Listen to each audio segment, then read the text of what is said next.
everybody to our quarterfinal of the 8-gamer presented by 5-Pin Universe. We have the #1 qualifier, Matt Leonard, taking on our #13 qualifier, Jonathon Cowen. You guys are both playing from the same time zone, so that makes it a little bit easier for you guys. Yeah, sure. Makes the scheduling a little bit easier anyways. Oh, yeah. How are you guys feeling out there? You guys prepared? Do you guys feel more prepared this time than the last match? Or how are you guys feeling these days? Go ahead, Johnny. We may have lost him. We may have lost John. I'm testing to see if he's actually there, because I noticed he was still for quite some time. Yeah, I just received a message from Ryan. John is having phone issues. So hopefully we get him back here shortly. On a side note, yeah, to be honest with you, I mean, I guess I feel as ready as I did last time, you know, just obviously we haven't bowled a lot. I mean, season just starting and stuff like that. A couple of weeks in, though, I mean, at least I have a little more edge this time, I think, because last time I walked in ice cold, basically. Yeah. But I mean, now we have a couple of weeks in now, so, you know, I'm still under 10 games in the year, but I mean, it's you know, at least we have a couple weeks in though, so that's good. Yeah, those extra 10 games make a huge difference. It doesn't take that long to get it all back, you know, but going in cold is tough. It's tough, that's for sure. Oh yeah, believe you me. Yeah. So you won your first match against Daryl Bradley in the round of 16. Do you remember how that match went, and if you've made any corrections since the 2 weeks, or do you think that was good enough to keep winning in this tournament? Yeah, so I mean, obviously I missed a few corners in the first time around against Daryl. You know, I went out, well, I guess whenever we were playing league and stuff, we have, you know, the 15-20 minute practice session beforehand. I like to use those practices to really, you know, work on certain things. Like I don't just go up there and throw balls. Like I'll go up and I'll throw corners, throw 3-pins, whatever. You know, just to get some extra practice, just to try and help myself with it. Yeah. You know, I try and make them as useful as possible, because I think that's why they're there.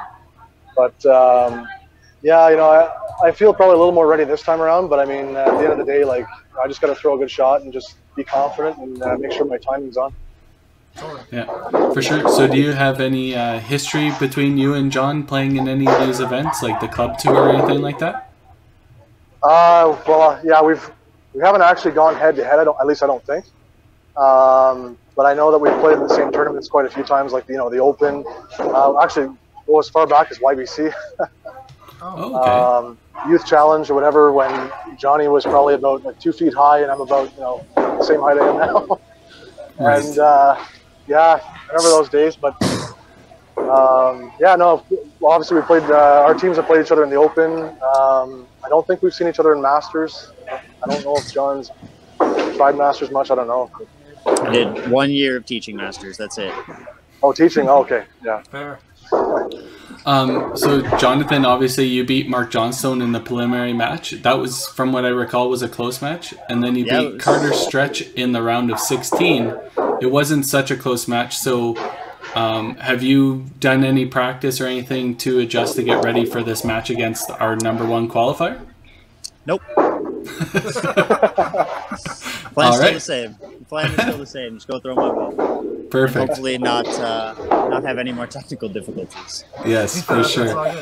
Well, without further ado, before we do run into those technical difficulties, good luck, guys. Thank you. Thanks a lot, man. Good luck, Johnny. Good, boys. Good luck. All right. Well, this has been an adventure. Yes, yes, it has already. You know, I love the format. I love that we could do these from remote locations and face people across the country. And but technology does come with some challenges. And today, Matt's lane is already telling him to hurry up. Yeah. Too funny. Yeah. No, exactly. Like you're always going to have those challenges, especially with the whole internet technology side. Like you can see, Matt Leonard's scoreboard is quite far away at the center he's playing at. I do believe he's playing at Orleans. It's way at the end of the foul line, so can't really get a camera that close without using multiple devices. So hopefully it works good enough. We'll be able to tell what he's scoring, and John was having the cell phone issues, but his looks fantastic right at the moment. Yeah, that 5G cellular from Rogers has paid off real quick. Yeah. We've had 5 shots thrown so far, and every one of them has been a strike. Yeah, I think they're ready. Yeah, quick start to this match. I mean, they've had 45 minutes of warm-up, so Yeah. I guess they should be. Yeah, for sure. Yeah, great starts at both of them. But yeah, like I said, I love the format. I love the whole idea that, you know, people could be facing each other from across the country. Super neat facing, you know, somebody from Edmonton facing somebody in Quebec. That's just awesome to me. Yeah. 6 for 6 so far. Oh, 7 for 7, sorry. Yeah. For strikes so far. Ooh, thick strike for John. Wow. Starts with a really quick 5-bagger. Yeah. Matt's got a turkey to start. I wonder if he's peaked at all, but yeah, this could be a game of this could be a high-scoring match. There's not going to be a whole lot of grinding in this match so far, that's for sure. Yeah. We may be behind 45 minutes, but they may catch us up before the end of this match. That's right. That's right. We'll see if they get this match done in 8 minutes, 11 seconds. Yeah.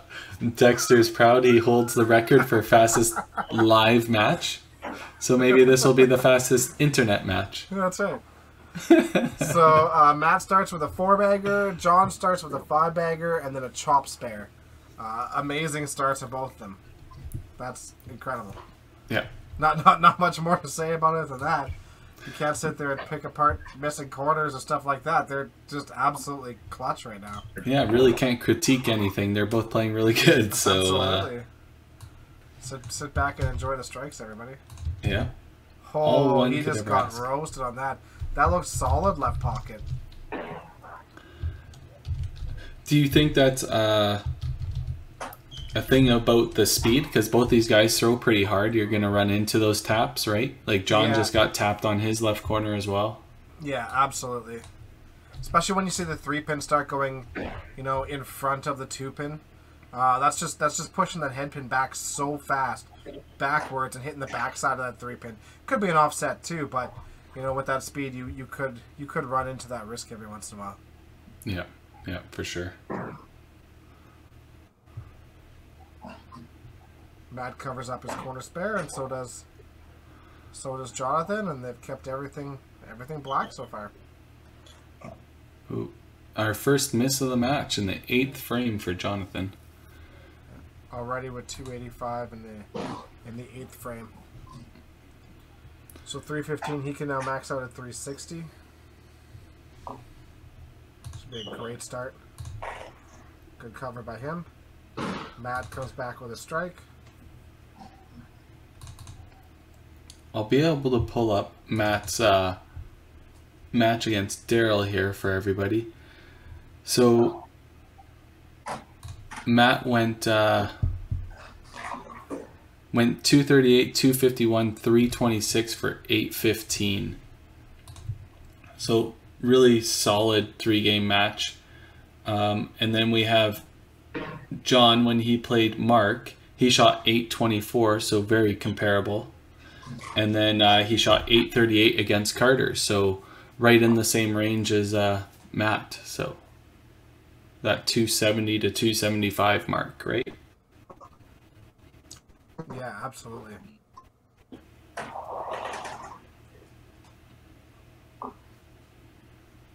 So John goes corner spare head pin to finish, 333. Absolutely a solid game.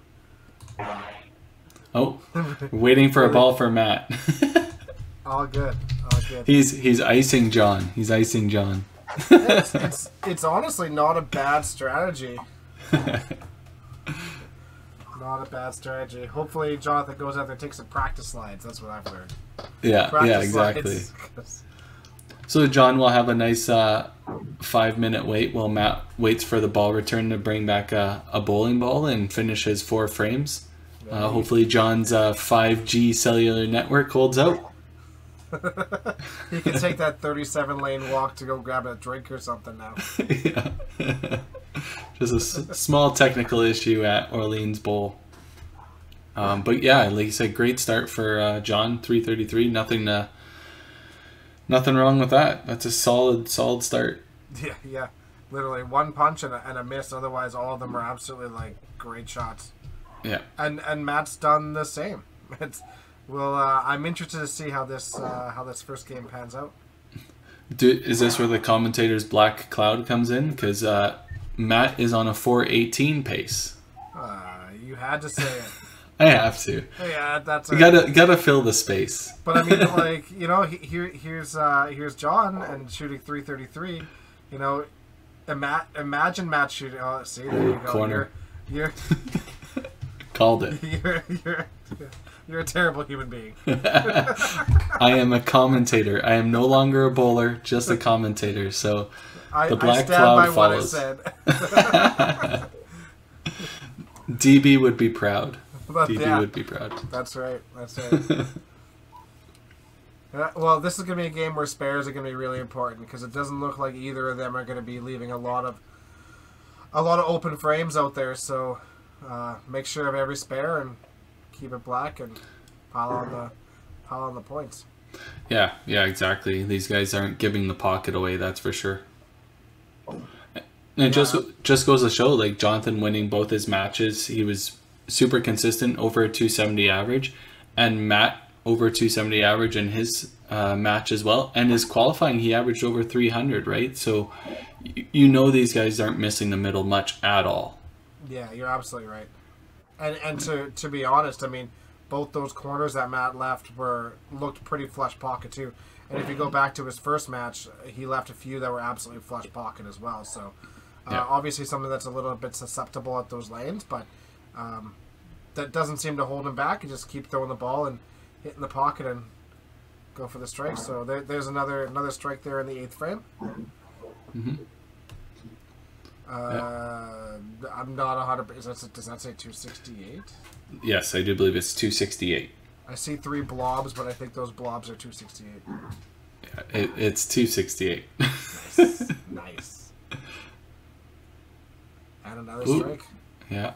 Look, he was a little bit quick, pulled it a little bit left, but clearly got enough of the middle.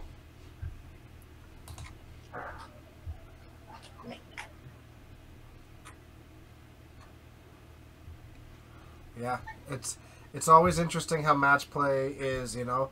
You could shoot 333 and you could be up 130 pins on somebody. You could shoot 333 and you could be down, 40 pins on somebody in this game right now. So yeah, we'll see how this pans out. Ooh, first miss for Matt.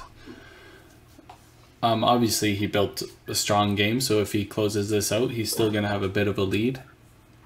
Even if he doesn't close this out, he'll be super close to John. So not a bad start for either player. Yeah, if he goes spare strike, is at 354? I'm going to agree with your math. Oh, or was it a 7 count there? No, it wasn't. It was a 5. Oh, was it? Yeah.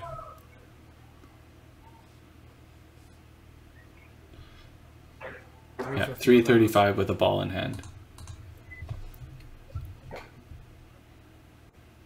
Ooh, 338. 5-pin difference. All right, let's bring these guys in. All right, good start, John. 333. Sorry for the hold up there, guys. I had a massive ball jam there where the guys didn't know what they were doing, and then all of it. Then when you press the button to like get the top thing going, or whatever. They turned around and they're like, they stop it, and all of a sudden there's this massive like siren noise coming from my machine over here. Oh. And it wouldn't stop, and of course, of all nights, I have the guy that's brand new working here tonight, so. that's all good. Yeah. That's 5-pin bowling for you. You never know what's gonna happen. So 338 for Matt, 333 for John. So only 5-pin difference. Great game, guys. Nice game, man. You guys, we can't hear you there, John. You too. Yeah, Ryan muted the mic because he dropped my headphones in my drink. Can't take that guy anywhere, man. This night can't get any better, man. Yeah, to start the game, between the two of you, you guys had 8 straight strikes to start that match. Oh, It was yeah. awesome.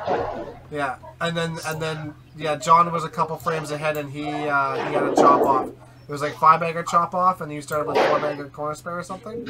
Amazing start, guys. That's fantastic bowling. Neither of you guys are missing the pocket, besides like one or a couple misses each, and a head pin in there. Great shooting. That's awesome. Thanks. Appreciate it. All right. Yeah, I don't really have much more to say than that was fantastic.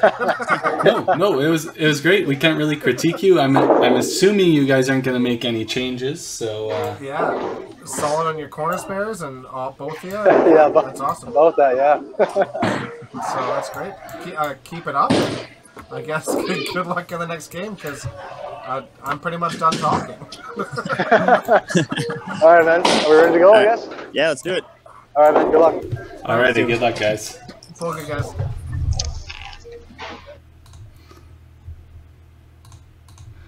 Matt's screen was just being bumped, so I had to do some quick adjustments here.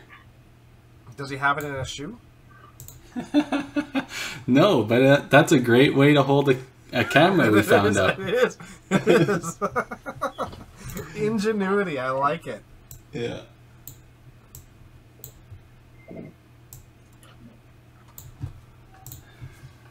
All right. Alright, so Matt starts with a chop off there, and John punches right out of the gate. But if you're going to punch somewhere, first frame is the place to do it. No point in getting too upset about that. That's still leaves you with the 420. You really can't be too upset about that. No. Like you said, coming out with such a great game right off the bat, do you think there's what do they call it?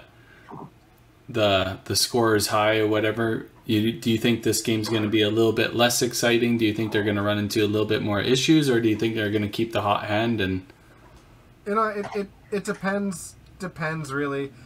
It can absolutely happen. I mean, but I you know, if you could keep the same feeling, you're going to be okay. Jonathon had a bit of a rest there, but yeah, you know, you shoot that big game, and then you know that somebody else shot that big game too, and you know, you could potentially start looking up a little bit early just to see what the results you're getting, and you stop focusing on execution, and that's when that lull sort of comes with it. But Matt got the string pull on the left corner there. Yeah, absolutely. Yeah. And John made the spare on the chop off, right? He's not missing any spares. Ooh. Yeah, just a touch thick on the left hand side. Yeah. Straight back with that power. I think that's our first split of the game. No, chopped. The freeze frame. We didn't get to see if it was a kickback or what exactly it was.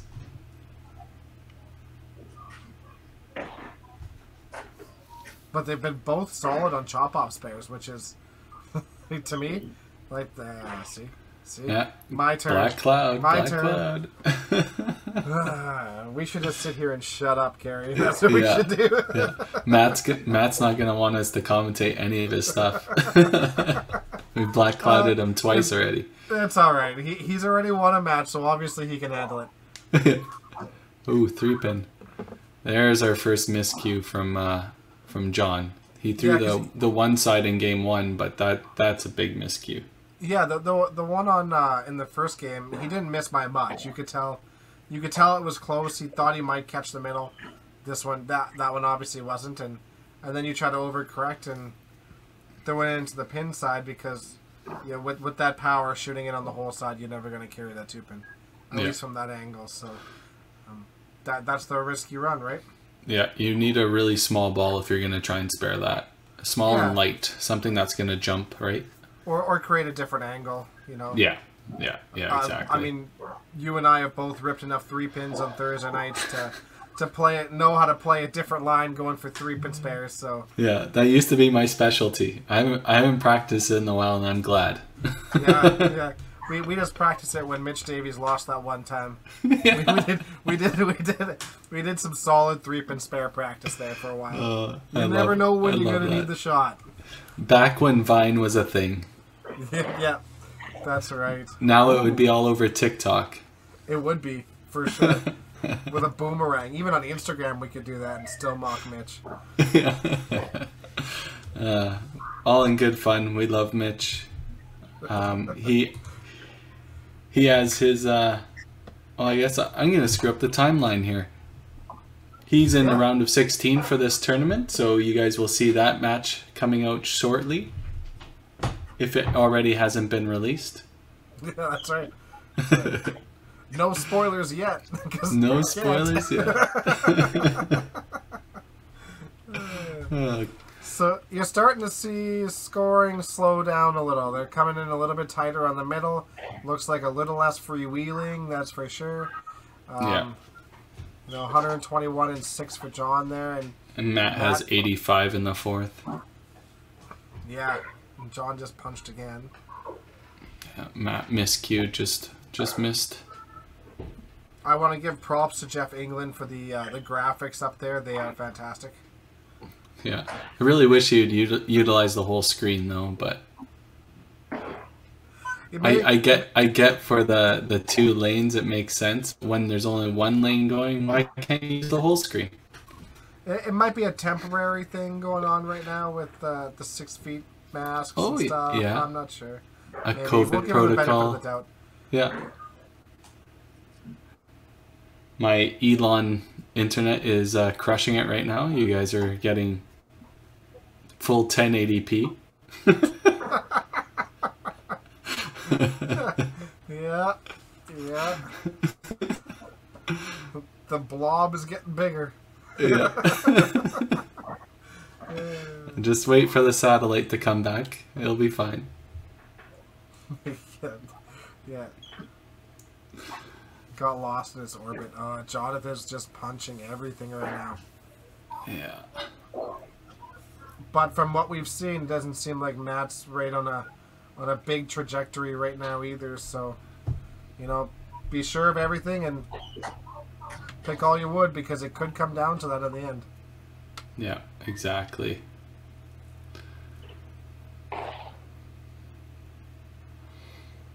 It's funny because I just thought of a way I could probably make this stream a little bit better. Maybe for the next match.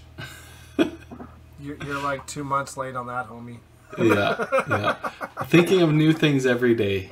Every day. That's totally fair. Right, Oh, man. Matt punches there too. Jonathon found the side. There you go. Jonathon found the side. That's his first mark in 4 frames. Yeah. Big, right in the foundation frame, right? Frame 9. No better place to have that strike. Yeah, absolutely. Yeah. Except for all of them in 10. Yeah. Chopped again.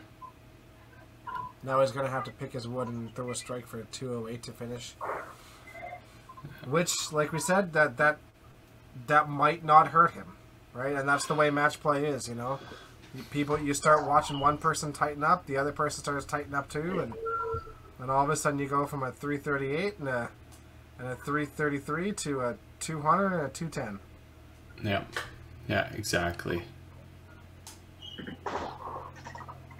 Oh, looks like you got the strike there. 208 to finish for Jonathon. So leaving Matt, he needs to get the 203 to tie it up, or anything better than 203, he takes a bit of a lead. Yeah, I'm pretty sure he's got 120 and 6 right now. Yeah, 120 and 6. So he's on pace right now to match Jonathon, but he's got 180 pins still up there, so he also has an opportunity to bang out for 300 and put a stranglehold on this match, honestly. Yeah. But he's he's heavy on the middle too, right? Now he's got to try and figure out a correction, or... Looks like good strike. Yeah. Awesome. There's one. And that's the thing, right? These guys are all professionals, and their mistakes aren't usually a whole ton of misses. Their mistakes are, getting punchy, right? And that becomes the problem at the higher end of the game, is that your mistakes are automatic opens rather than small mistakes that mean you have to cover up a 5 spare or something like that. But they're professionals. They figure out those quick adjustments and they go on from there. You don't see too many people punch more than, a couple, 2, 3 frames in a row without them finding a way of fixing that. So. Yeah. Hey, he's got the double now.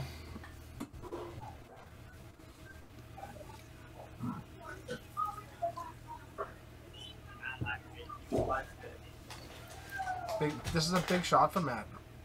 He throws the strike here. He's definitely gotten a decent advantage going into the last game. Yeah. Yeah, I think he has 165 going into 9 on a double. Yeah, exactly. So he throws a strike that gives him 210 plus a frame. That's a big open. There's that cloud again. Yeah. Start talking about a little bit of a string of strikes and that shows up. That's a really big open. Now this is going to be anybody's game. Yeah. Even if he bangs out for 240-ish, that's still under 50 pins, right? So you can make that up in a couple of frames and be on your way. So. Yeah. Yeah. Exactly.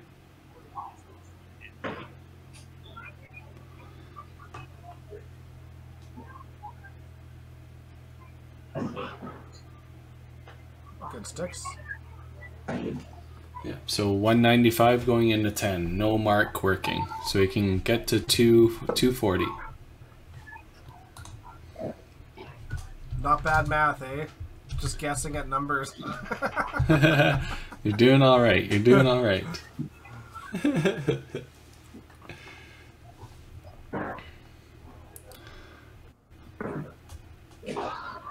He just wants to make sure that he gets at least a mark in this frame, Yeah. Yeah, try and maintain at least some semblance of lead, yeah. Yeah, at least a ball, you want at least a ball in hand. But that looks like a head pin to me. Yeah, that's the old head pin again. Yeah. So he can bang out, or he can clean up his wood for 210 and gain an extra 2 sticks. You got 5 of them. Now the other side.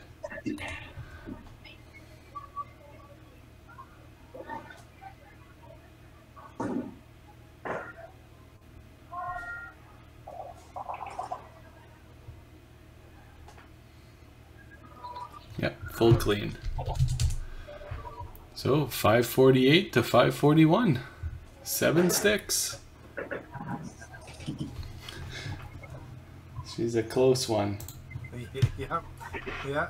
All This right, game is a roller coaster. Let's bring these guys in.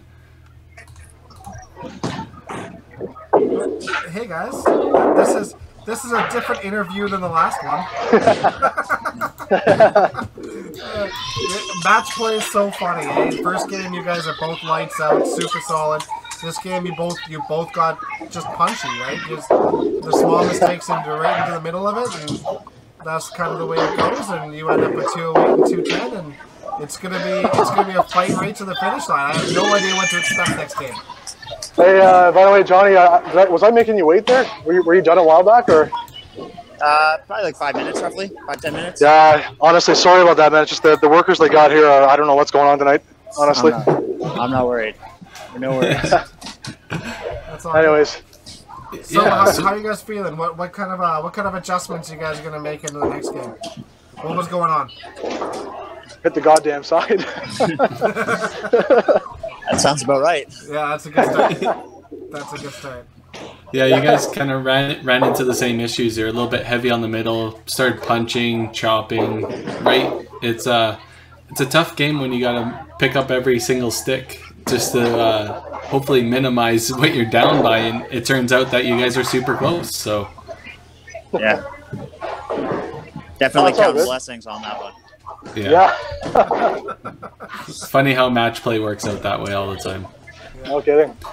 Even in completely different bowling alleys, it still works out exactly the same. Yeah. It's so funny. Yeah. Yeah, so Matt has 548 double, and Jonathan has a 541 double, so 7 pins.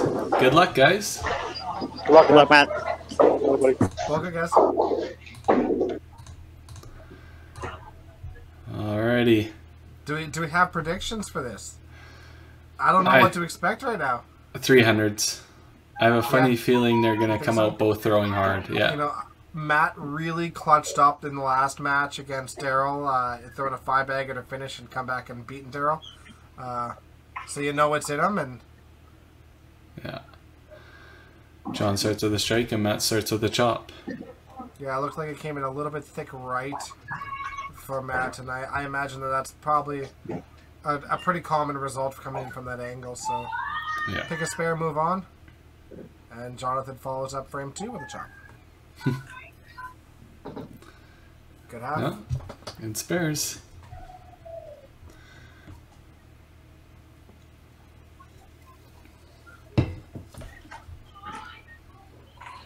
Oh, spared his awesome chop in too, so good start. Nothing wrong with those starts.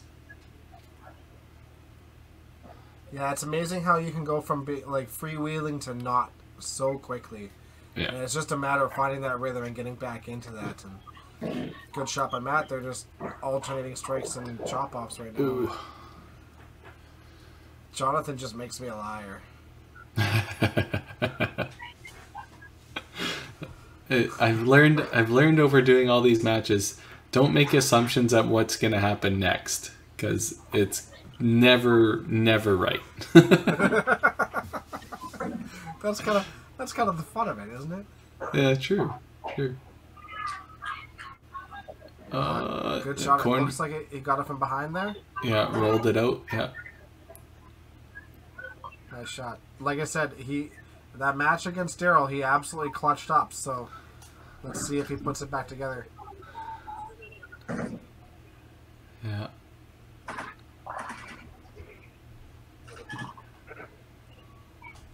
But the second Jonathon hits a rhythm, pretty sure that guy throws nothing but strikes as soon as he finds it. Good shot by him. And Matt followed too. So Matt goes chop spare turkey to start. Jonathon's got 65 in the third.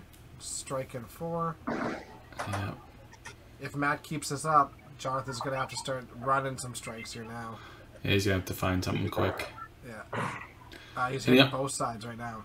Yeah. He's obviously got the role. Like, for as little as I've played Jonathon, I know like he's a guy that can run strikes and stuff like that, and I'm pretty sure everybody knows that. So you can never count the guy out.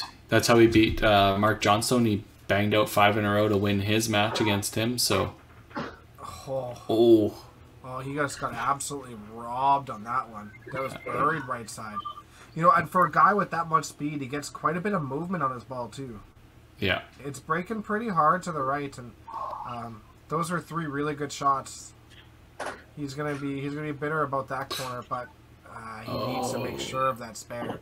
Yeah, you could just see he stood up and leaned back a little bit, came on his hand a little bit to the right. Exactly. You're a little pissed off of leaving that corner to begin with. Yeah. And now you know you need to make the spare, and that's when you start peeking, and you can't do that. You can't look up to see what you're doing. Exactly, and then Matt throws the 5-bagger after just chop spare, right? Yeah. So now he's in control. So now John needs to finish real strong, probably needs them all, and then needs an opening from Matt somewhere, right? 100%. Yeah. And I'm sure he knows that too. Yeah. Yeah, my internet is crushing it right now. Looks like a chop off. Maybe a 12 count. Yeah, 12 count. Jonathon absolutely buried that one left side. And that's the thing, you know, I know a lot of people that play for a singular pocket, and like that's great if your accuracy is that good for you. But for me, I'm a guy that's definitely looking to find a shot where, you know, I get the ball out, I hit left side and it's good, I put it down, I hit right side and it's good.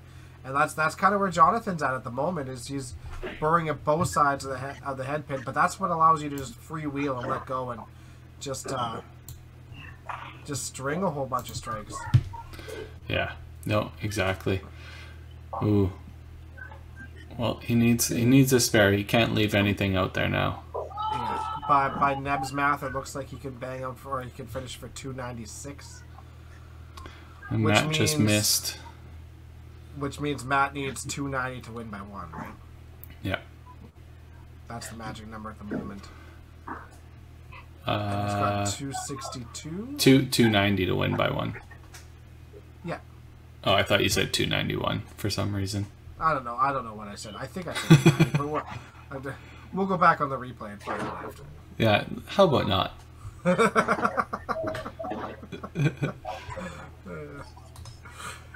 Well, Jonathon threw the first one at 10. He absolutely needs the next 2 for sure. But Matt can finish us here almost with this ball.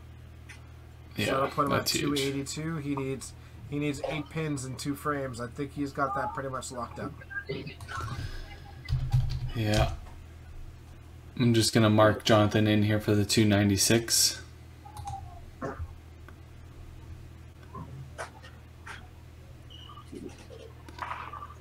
Ooh, 291. Yeah, so Matt just has to get the 284, and he's got 272 with 2 frames to go, working on a spare. Oh, I was thinking he was on a strike last round. Like, how did I screw up that math? I thought he was on a strike. And that's the match. 296 with 4 balls in hand yet. That'll be it. Yeah. Yeah, just stay behind the foul line, don't make any silly moves, and finish the match up. Oh, a 12 count. He got a couple 12 counts there in that match, right? Got the late 2-pin roll forward. Yeah, absolutely. And that makes that spare so much easier. Yeah. Oh yeah, big time. I mean, it's funny. There's quite a few players that think the 3-pin is the toughest spare, or the 12 count. So the singular 3-pin is one of the toughest spares. And I'm not in the camp that it's the toughest spare, but I'm in the camp that it might be the hardest single pin, because it's something you're not regular shooting at, like, for that specific purpose, right? I'm usually in the camp that you guys are all crazy. It's the easiest spare in the game. No, because when you go to practice, you're not practicing sides and stuff like that. Well, normally you're not practicing sides. You're practicing picking 2 pins or hitting the middle, right? You're not worried about that 3-pin side thing. You practice chop-offs all the time, and then you cherry them. You have that option. Just shoot at it like a chop-off and cherry it. Who cares? like, it's if you say it's harder than it is, it's just a mental block match. Got the roll. I think I've struck a nerve with Dexter. It just doesn't make any sense. Alright, so Matt can throw this last one through 344. I was almost exact on my prediction. I thought they were going to shoot 300s. He's 344 already. Oh yes, that's right. Yeah, 344 right now. Aces to finish. That's a good spot for him. 355. 903. There you go. Alright, let's bring these guys in.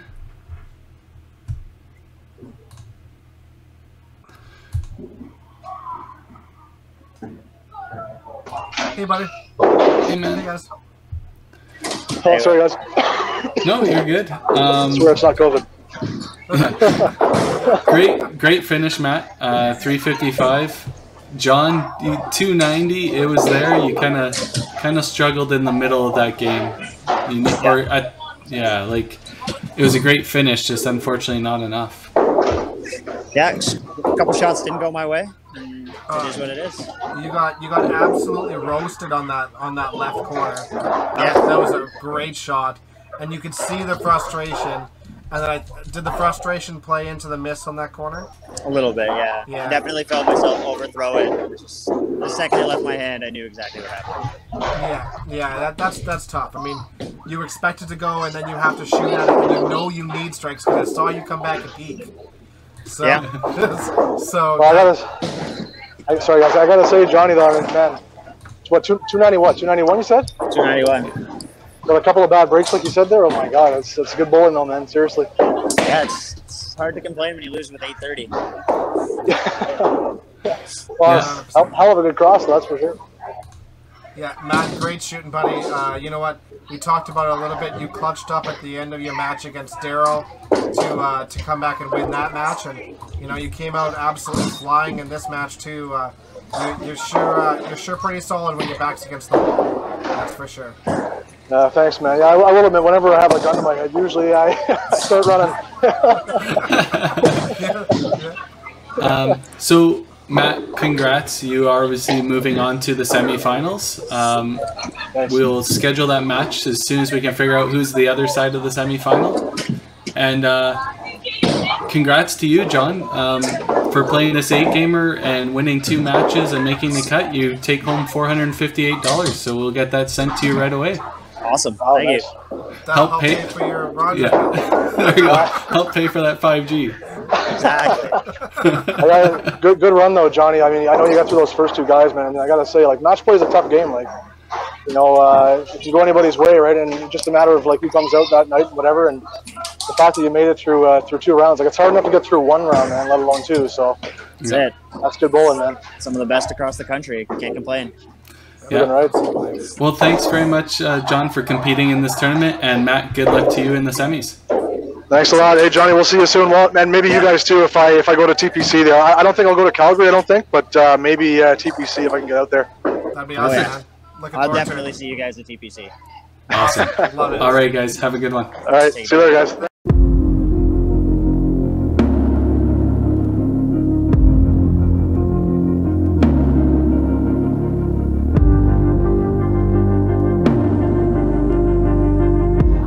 Welcome everybody to the 8-Gamers playoffs. We have a match between Dexter Wiseman, our number 10 qualifier, and Bradley Tytgat, our number 19 qualifier. They came the way through. Bradley beat Mike Elder in the preliminary match and then beat Sasha Letender in the round of 16. And Dexter beat myself in the preliminary match, and then he beat Sylvain Bercier in the round of 16. So tough routes to go, guys. How do you feel so far after those 2 matches each? Good enough. I mean, I'm on the right side of them, so I can't say much bad about it. True enough. True enough. Yeah, the first match felt great. So, Just like my first frame in the first match. Yeah, that one too. That one too. Yeah. So, Dexter, you shot 900 against Sylvain, and Bradley, you shot 900 against Mike. So you guys have thrown some big sets already. Yeah, expectation is I got to shoot 1,000 today. This is probably not a bad fun. Those are tough numbers to cover, but I can get there. I mean, it feels a little backwards with me being in the park and Dex being in Bonnie Deer. But yeah, it does it ever. Switch houses. Awesome. In all fairness, though, I mean, you guys shot 900s, but I've seen you guys play League, and you guys haven't played that well. So I'm averaging 301 on Thursday nights.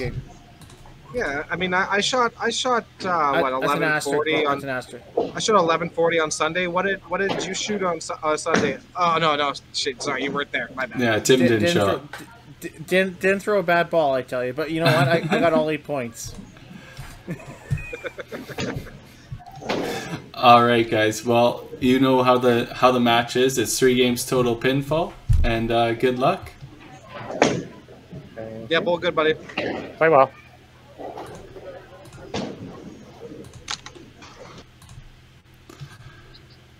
Alrighty. Yeah, I don't see this being any short of 900s or 1000s. What about you, Tim? I expect a good game. And there's no doubt about it. Both of these guys are top-notch players. Top on the WCBT, top on a national level. So if they're both duds of games, I'd be very disappointed. I'm not going to lie. Yeah, no, for sure. Of course, Dexter gets roasted on his first shot, left corner. And which is surprising because it doesn't happen there, right? So yeah. There's Brad. Bradley with the good start. I had the opportunity to watch some of the matches on the way down to Red Deer, and I'm glad my staff decided to shut off the strobe lights while Bradley's bowling this time. I don't think it happened with Johnstone. No, the strobe lights were. I think they were all going the whole time, right? Okay. The ones you mean on the floor there? The flashing lights? On the floor, yeah. These ones up this time. Yeah.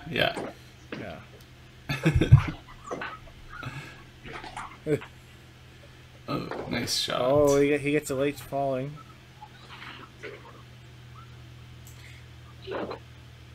It's interesting dynamic. I mean, Dexter goes super fast, and Brad is one of the slower players too, right? So. Yeah, exactly. So we'll kind of go over Dexter's route to here. So he played me in the first round. I just shot over 750. I think Dexter shot like 780. So not the biggest sets ever. And then he went on to play Sylvain. And then he shot 919. He started with a 385 his first game.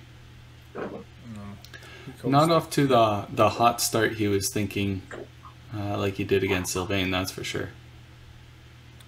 Brad goes high on and make heavy chop. Yeah.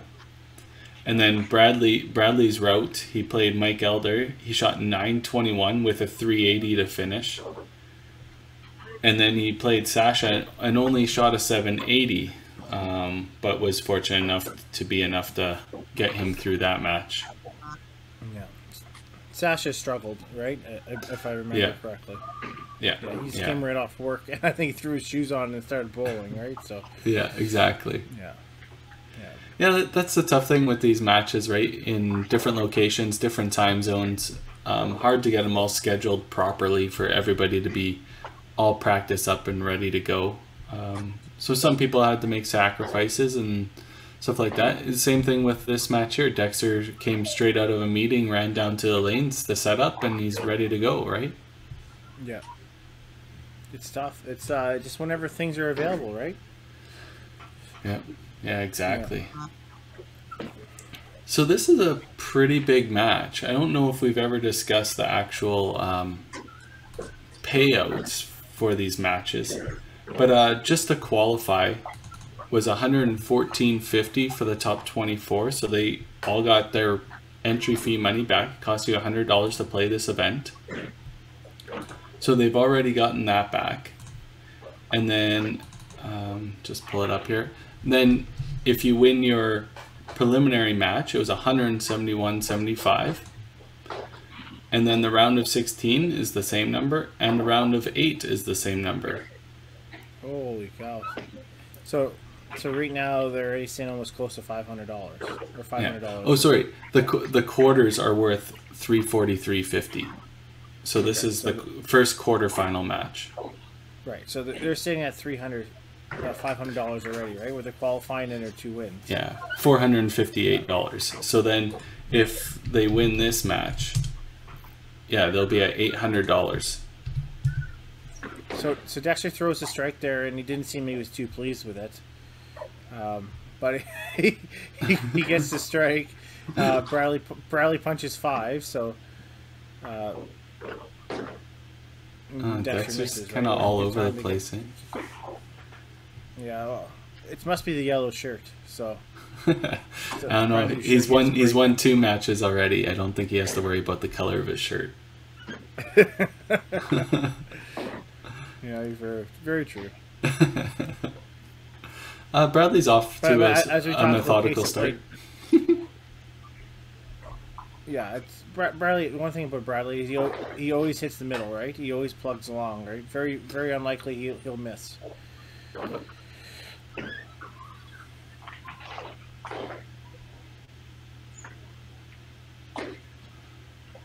Yeah. But like you said, the pace of play, like Dexter's already in the 10th frame finishing. Bradley's just in the 6th frame, just finished on a 2nd punch in a row, right?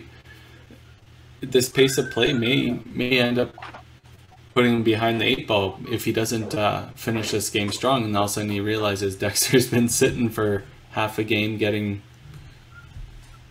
comfortable and relaxed, right? It all depends, right? If he looks at the score, he knows where he needs to be, right? It's a whole different ball game, right? Because he has 5 frames left. He's like, I need to shoot 100 and 150 my last 5. Different mindset than going ball for ball with somebody. Yeah. That was something we had an earlier match today.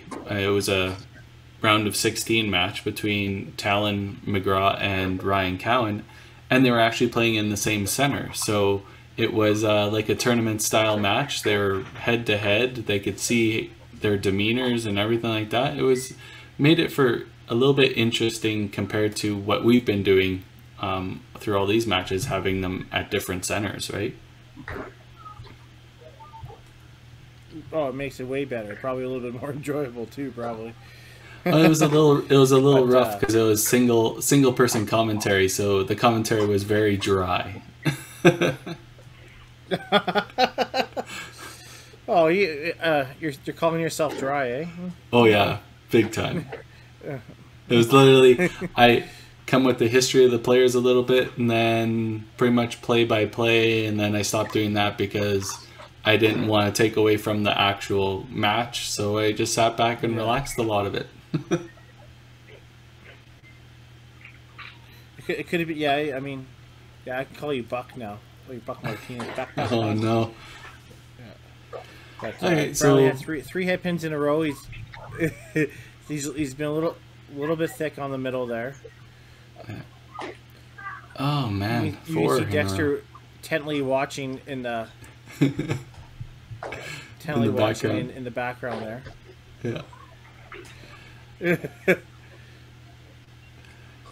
Yeah, so Dexter obviously finished with the triple for the 286.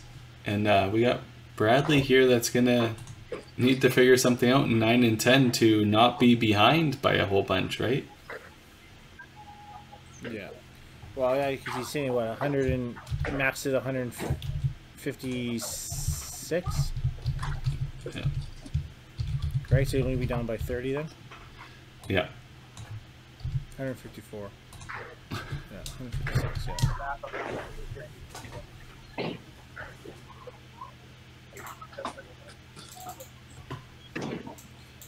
Do you know what? I will say I bet he can't do 5 in a row, right? This is good karma right now. Bet he can't do 5 in a row. Well, that would be right, because there's only 4 shots left, Tim. Oh, I see what you're saying. I was thinking you're saying 5-bagger. Oh, see, look. See, look. You got him. No. See, that's good. That's good karma, right? That's good karma, yeah. we want to make a match of this.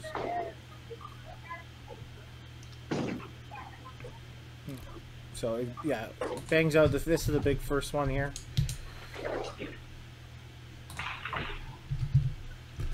Yeah, this is needs the first one to help minimize the damage. With him, the triple right off the bat, he didn't really think he was going to be in this position. No.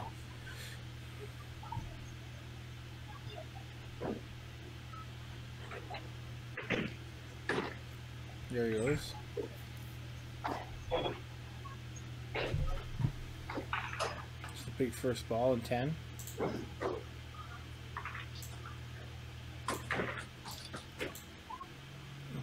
Just shows what kind of mindset these players have, right? You go double, then two thick chop spares, 4 straight plows, and then you can regroup when you really need it when you go 9 and 10, right?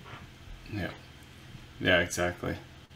Dexter didn't have any real bad frames there besides the chop and then missed the spare, but on that really solid game, had 2 misses but covered them nicely. There you go. That's another big strike.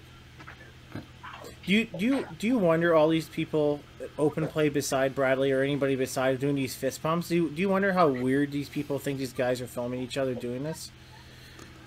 I don't know. Obviously there will be himself doing fist bumps.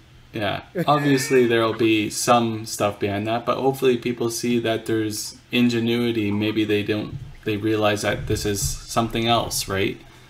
Either he's filming himself or playing a virtual match. be kind of neat that if the centers that were involved with this 8-gamer would post something like that, but yeah.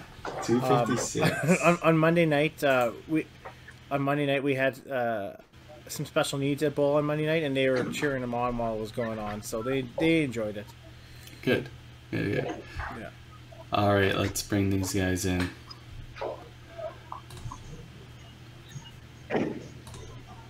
Good start, Dexter. Yeah, thanks. Little shaky at the start. It wasn't solid. The chop spare kind of pissed me off, and then, which is not a bad thing. I guess it kind of dialed in my focus a little, but the strike in 8. Were you surprised? Were you upset? Like, your reaction to it seemed a little off. Tim pointed it out right away. The miss in 8? Oh, sorry, the strike in 8. Strike in 8. No, it came out of my hand. It came out of my hand well. It went in pretty thick, but it had lots of fingers on it. I got a bit of a nice rollout on that one, one that may not have gone in other places. So maybe a little bit of a benefit there, but I think that just kind of balances out. Like the one in the shot in frame 1, I thought was absolutely buried in the left pocket, and it got tapped on it. So kind of balances out a little. Yeah. And Bradley, you got out to a hot start and then proceeded to cool right off. What happened there? First I thought it was a line change. I made a line change on punch 4. And on that ball, I threw it the way I thought I wanted to, and then I realized at the bottom of it, my hand was actually underneath the ball instead of behind it. So it was just dead, no rotation, no nothing. And then focused on that 9 and 10, and threw 4 practically in the pocket. Yeah. So you started out with a triple, then the spare, then the head pin, right? Double, chop spare, 4 picks, right. 4 bagger. Nice so patterned out for you. You decided to make a line change after the 4th head pin or the 3rd head pin? 3rd head pin. And that's when I realized my hand wasn't in the proper spot. That really. I gotcha. So did you go back to your original line then? Yeah, I moved back. It was only a board and a half. It wasn't anything massive. Right. But just to see if I could get it to come a little bit from the right instead of the true up the gut that I generally play, and did the same thing. So I knew it wasn't the line or anything to do with that. Tim, do you make changes like that? All the time. That's what I think about all the time. I make changes. That's why I'm not first on the WCBT. That's why I'm 15th. Yeah, all the time. Oh man. So you guys are obviously happy with the way you finished. So probably no major changes going into game 2. More of the last 4 shots, not the middle 4 shots. I mean, choose whatever you want to do, Bradley, but I don't support that decision. You don't support much, so I'll just pray to God it gets to the side, because when it was on the side, it had more of a hope than the middle 4. Not very good. For sure. All right, guys. So it's 286 to 256, 30 pin difference for Dexter's favor. Good luck in this next game. Okay, buddy. Well.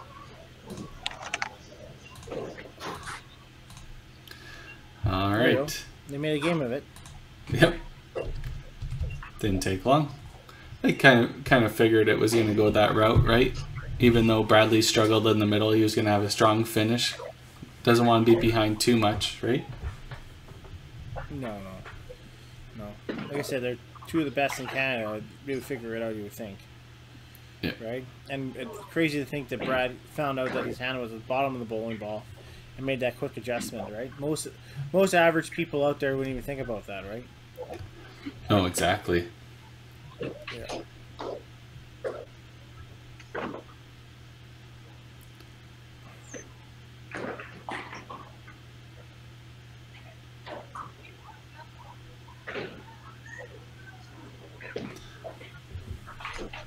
Once again, the quality's in and out all the time here. We're relying on country internet as much as it is decent. We do see some scrambling of the signal a little bit here and there, but for the most part, it's very, very good. We're actually surprised how well it's been running. Yeah, there you go. Dexter starts off with 2 plows again. Starts off slow. Yeah. Do you think that half a game break has something to do with that? I don't know. I don't know. I don't think so. I don't think so. But I don't know. With Dexter's tempo, I always wonder if him sitting for that amount of time and then all of a sudden has to get up and go, and Bradley literally only had like a 2-minute break. You got to think that's got to play into it a little bit, right? I guess when you see Dexter so dominant. Yeah, I guess when you see Dexter so dominant in all these qualifiers or sunny match play, it's always the same. Like, he finishes and then there's the next one. There's the next one.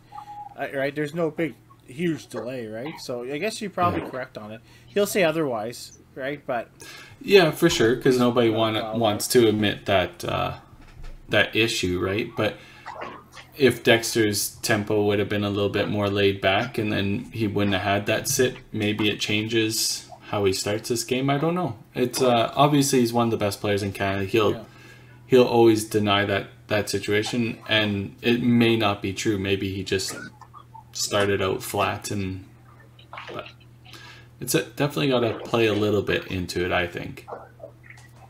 Because you look, Bradley gets up, he gets off a 4-bagger and then throws a triple. Yeah. Don't take this the wrong way. All best players in any sport have a little bit of ego, and they'll always deny that affect them, right? So yeah. Look at Weber. Dexter seemed like he was a little bit better at the line there. Yeah, and then Bradley starts off with a 4-bagger. So he's 8 in a row right now. Yep. If you think about it, 4 from the finish and 4 now. Obviously, that adjustment went very well. Yeah. Dexter's got a double now, though. Yep.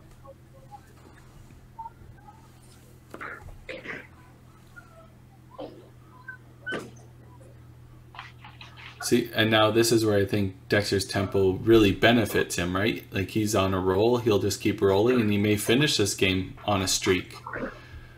But Bradley's locked in, right? He plays his own game, he doesn't worry about anybody else's tempo, none of that stuff. No, Bradley's really good about that. Ooh, 12 count for Dex. Oh, he got lucky on that one, it was a little thick. Yeah. Yeah. And Bradley's obviously talking to somebody. Maybe TLE's back there. Yeah. That's a good pickup there. Haven't noticed anybody looking at the scores yet. Obviously, Bradley doesn't need to look at the scores. Can't do any better than what he's doing, so no point looking. Yeah, you know where you are with it. Yeah. Oh, there it is. You can tell he knew it. He knew it as soon as he released it.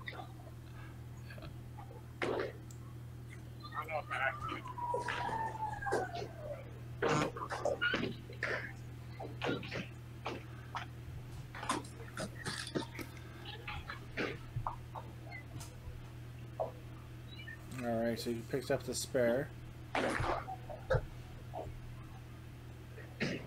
No, I don't think Bradley. I think Bradley's questioning whether it was a split or a head pin, right? And with the feed the way it was, like it was kind of a little choppy coming in, right? So I think it was just a head pin. I think that's Bradley's going to ask him to do a reset.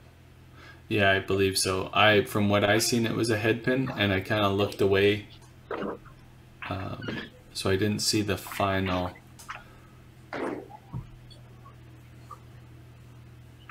Oh, no, must have called it a split. Yeah, without us watching, being able to let him know.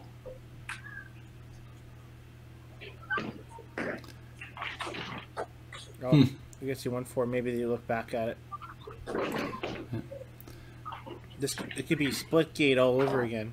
Yeah, we could hear about it. Oh, Dexter's finishing strong here. Once again. Yeah.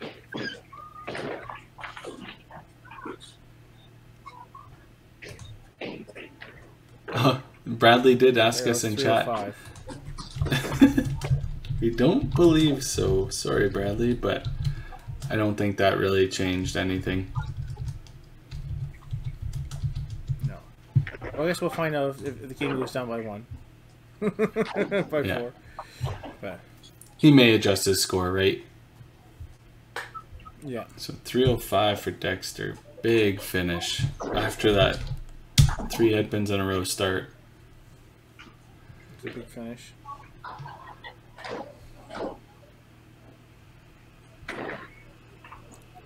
So he has another 4-frame wait, looking dapper in his waiting room over there again. Yeah, we would bring him in, but it would screw up our full screen mode here at the moment. So tough luck. He has to sit in the back room. We don't want to bring him in anyways. That's his tempo penalty. Yeah, he's bringing kind of heavy too, so I think he's out of shape. Okay. Hey, you know what? On a side note, my Raiders are 2-0 now. I do want to point that out. The Las Vegas Raiders are 2-0 now. It's no longer your Raiders, it's the Vegas Raiders. You're an Oakland fan. You lost your team. Dexter says he's going to go to Boston Pizza for a beer. Be right back because Bradley's so slow.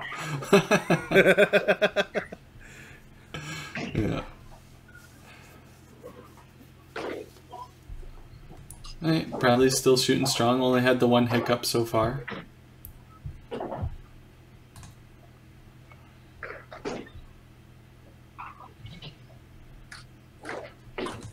We'll see if Dexter makes him take those 6 pins off his score after. Yeah. If Dexter didn't see, there was a head pin split in 6.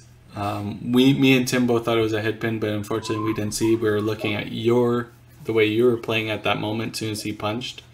And the scoring gave him a head pin split, so...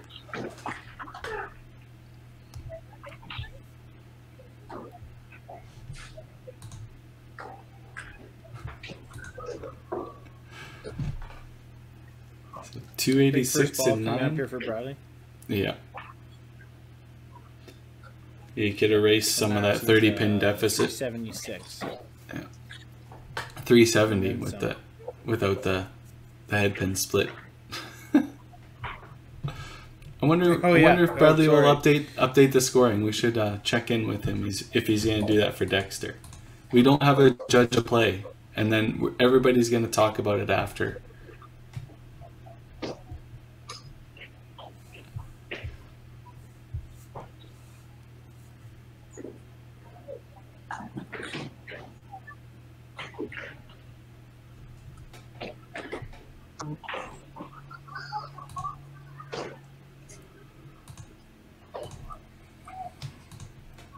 Tim's hard at work again doing commentary as he's checking his phone every 2 seconds.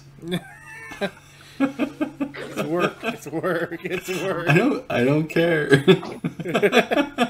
So wow, let's do it live here. Good spare, Bradley. Good spare. One last ball here. You know what? I haven't even sworn yet. Nobody cares. Nobody cares if you swear on this stream. Okay, fuck.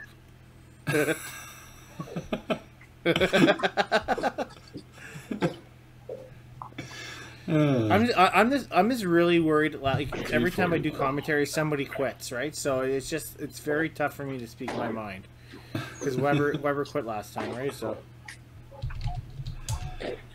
331, 587 to Dexter's 591. So Dexter still has the lead. Hey Dex, how's it going? Do I have a 4-pin lead or do I have a 10-pin lead?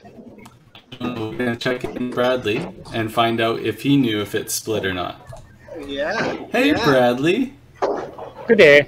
So that head pin split, it's obviously a topic of conversation, and it's going to be a topic of conversation after this match for sure when it airs.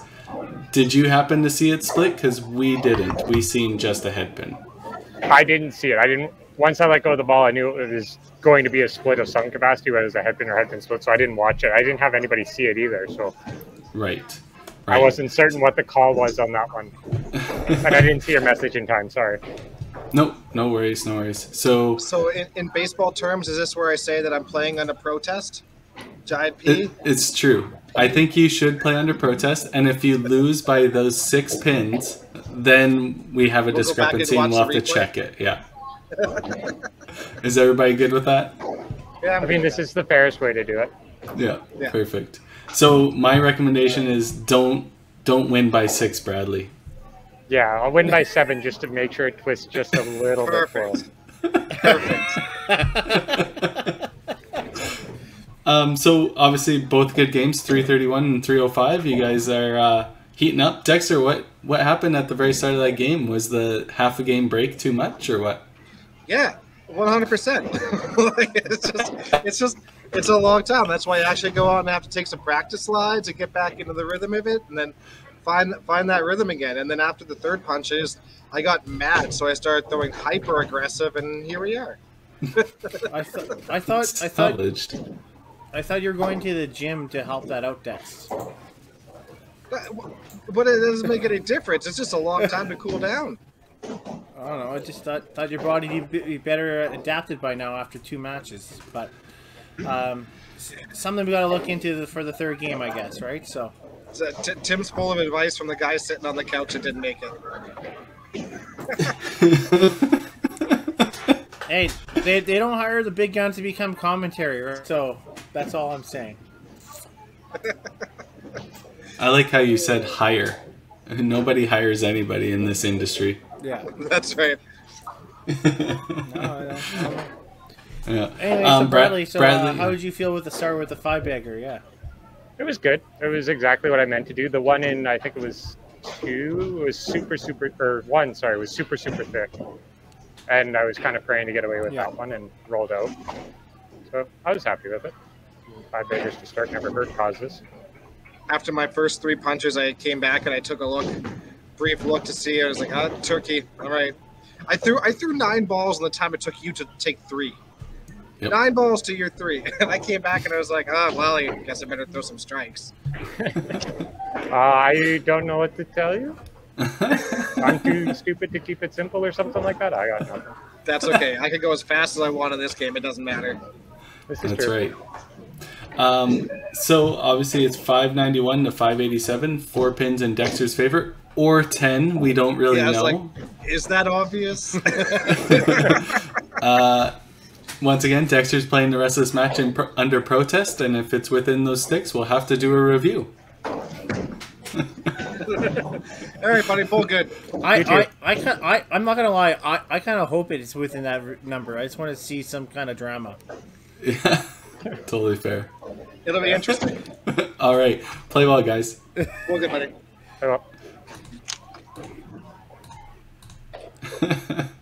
It is kind of crazy. Deep down inside, it would be good for made for television. I would tell you. Yeah, that's right. That's right. And then we'll have to film a whole segment afterwards explaining what happened and then edit that all together. Oh, man. A lot of work for me instead of just this live streaming thing. It'd be great. It'd be great. Dexter starts off with a strike. Yeah. So you only put the 4 pins up for Bradley right now. That's right. Not so there's the 6 imaginary ones are still there in limbo. Maybe. Well, yeah, it could be down 10, right, instead of only 4. Yeah. Oh, this is great. This is just great. I'm sure it's not going to come down to, well, you always say it'll never come down to that, but all these matches seem to be tight. Yeah. Sometimes karma bites us in the ass. Yeah. I guess we should have been watching.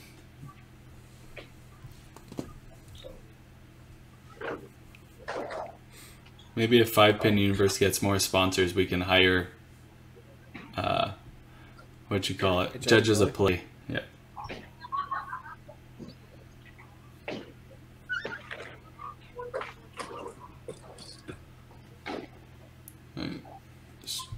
Strike, plow, strike for Dexter.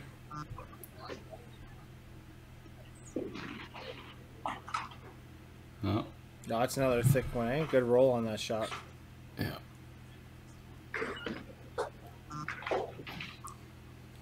Fitting animated motion there for Bradley. with the guns out there. Yeah.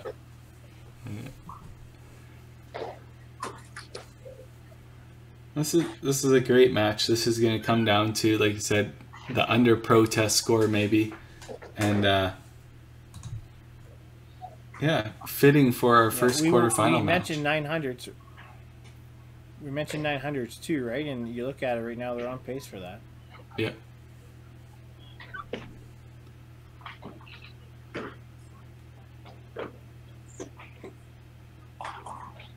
Oh yeah. Dexter's gonna have to find some shots here. I think he's gonna need to build a decent finish here in order to put some pressure on Bradley. Yeah. Bradley's right now, he's got the pocket. There you go. You got the thin one. That was a little cheesy. The pinch must be together there to help it. Yeah, when you're that good, you don't have to worry about hitting the pocket every time.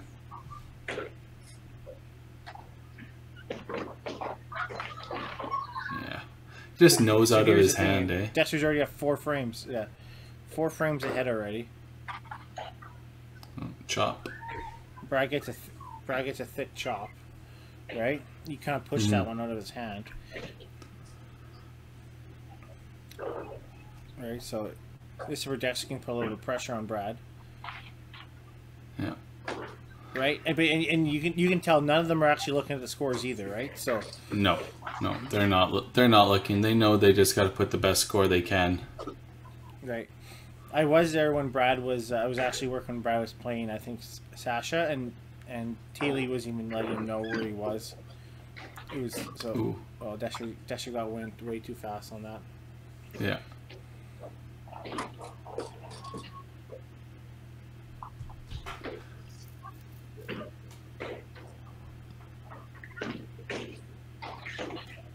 Oh, good cover though.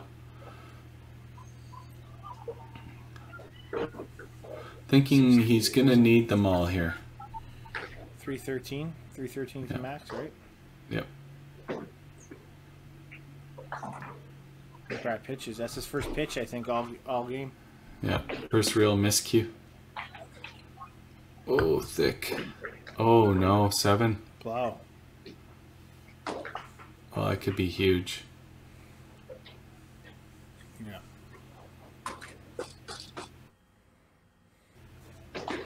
So let's do the math. And Bradley opened 5.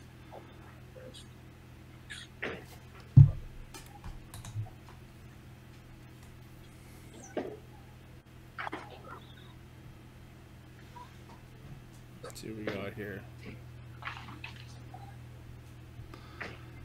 Alright, so Dexter has 275. So he puts him at 866. So that means... So sorry. So Brad needs a 279 or maybe a 273 to die. No, he needs more. He needs 6 more. So he needs 285 without having the discrepancy. Because he got the extra pins in his favor. Plus 291 is 266. Right? Minus 287. It's needs 279 or 285 with the extra pins that he may have gotten.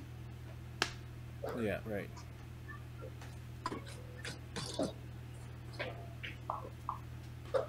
Right. Well, technically on pace right now, Bradley would be down, right? But if you look at his last 2 games, he finished up really strong, right? So. Yeah, exactly. Nothing's worse than watching, right?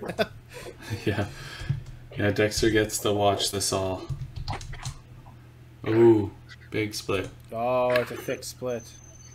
So I mean, this is where it's an advantage. Either Dexter can watch and you know, and maybe change his diaper a little bit, or Bradley has a little bit more pressure, right? Because he's going to be knowing what he has to shoot. Yeah. Yeah, exactly. Two different ways you're looking at. Yeah.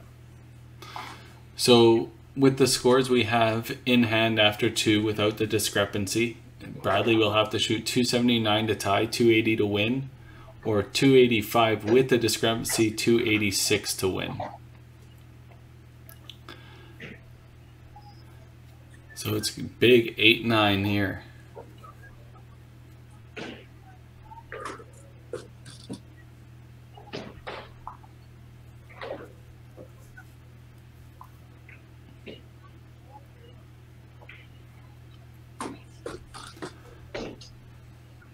Big shot.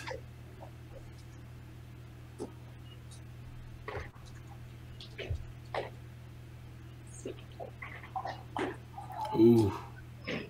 Oh, now it's interesting. So now it's tight. Now it's tight. 91 needs all the sticks. He needs to bang out. Yeah. Yeah. You can't go. You can't even go. He's bang out.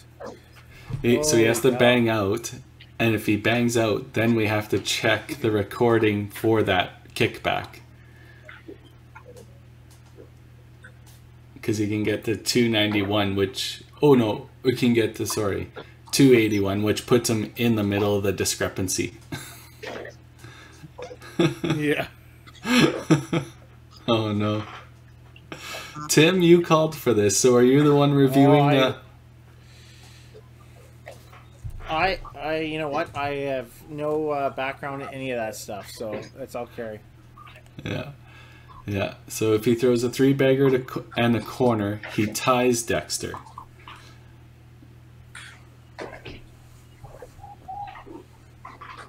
Oh, this is good. Well, he can't get there without this one, right? So this is the one that matters the most right now.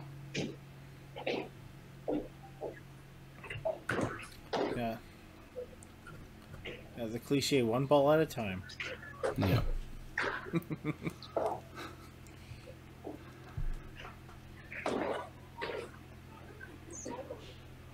A little quick. Got it. Oh, he got away with it. All right. Now this one matters the most.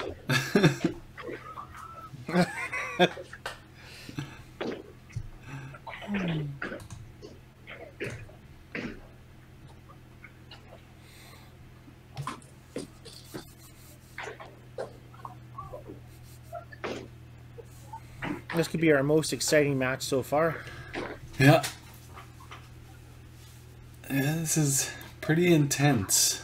Imagine if this is in front of a live audience at the Tour Championship or something like that, right? Instead of us two goofs commentating. Yeah. No, it's all good. All right, so this is a big shot here. Yeah. No. Oh, he pitches. Ouch. No discrepancy needed. He is... No. As much as we wanted to review the video, it comes down to Dexter just put up the big score. Open 10 wide. That really probably didn't feel the greatest. Not sure if he knew where he was sitting at that moment. Yeah, but, you know, and that's 2 games he opened up 10. Because remember, against your match, he opened up 10 against you too. Yeah, and I failed to walk through it just like Bradley did. So Bradley 828 and Dexter 866. Dexter moves on. He'll be facing the winner of Marcus Burkowski and Talent McGraw. I'll bring Dex and Bradley in here. Well, that was a tough finish there, guys. Yeah, not how I drew it up. Yeah, what's going on, Dex? I'm not sure. Getting ambushed.